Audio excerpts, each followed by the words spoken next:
Hi, I'm Marc Stevens, author of Government Indicted, and my website, of course, markstevens.net. And radio shows the No State Project live every Saturday from 4 to 7 Eastern Standard Time on the Liberty Radio Network. And this is just a short video. I want to again congratulate Mirko for standing up to the predators there in Florida, who tend to when you hear horror stories, you can usually be safe and assume that, hey, it's probably Florida. But they're all bad. They're all bad. Just some are a little bit worse than the rest. You know, a little bit worse of a criminal organization. But all governments are just men and women. They're criminal organizations.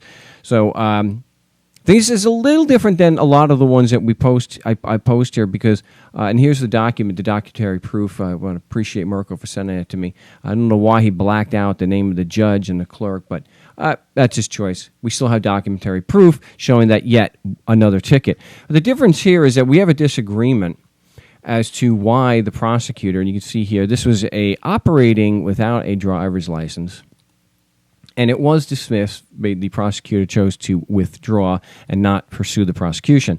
And the disagreement is, because Mirko filed paperwork in addition to what I had helped him with, which was a motion to dismiss, which is based on a lack of evidence, and a Brady request, which is asking for evidence the prosecution doesn't have.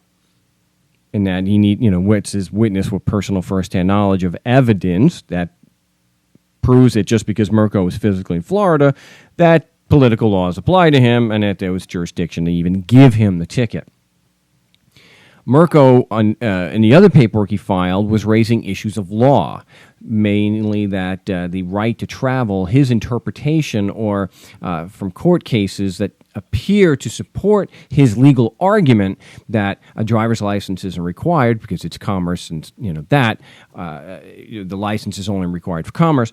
I break down in the article. I'll do it here.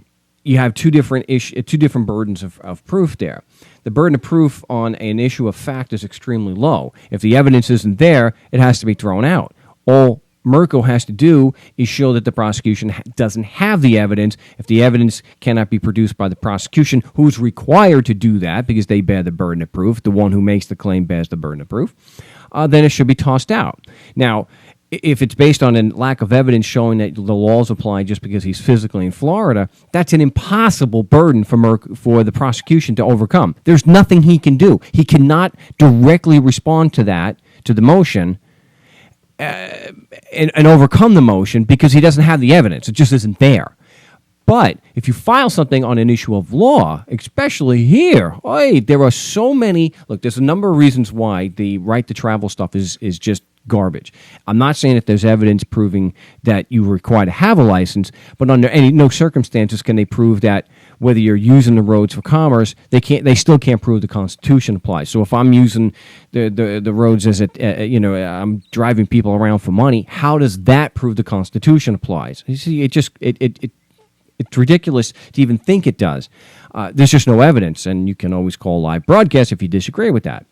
But the other thing with the issues of law, of course, they're open to interpretation. And so when you say that the driver's license isn't required, they're going to have thousands of court cases. All the prosecution has to do, instead of doing a failure to prosecute, all he had to do to overcome the motion to dismiss because for the right to travel, the legal issues, was to just print a copy and paste response with hundreds of citations to the contrary, and bam, he's responsive and he defeats the motion. There's no reason to dismiss the complaint because his burden of proof is extremely low. It's really easy for him to overcome that. So circumstantially, it doesn't make any sense to think, it just doesn't add up that he's afraid of the right to travel stuff. No, I'm not buying it. But still, congratulations. Appreciate that he took the time to send this to us and standing up to the man. I'll get this posted as soon as possible. If you disagree,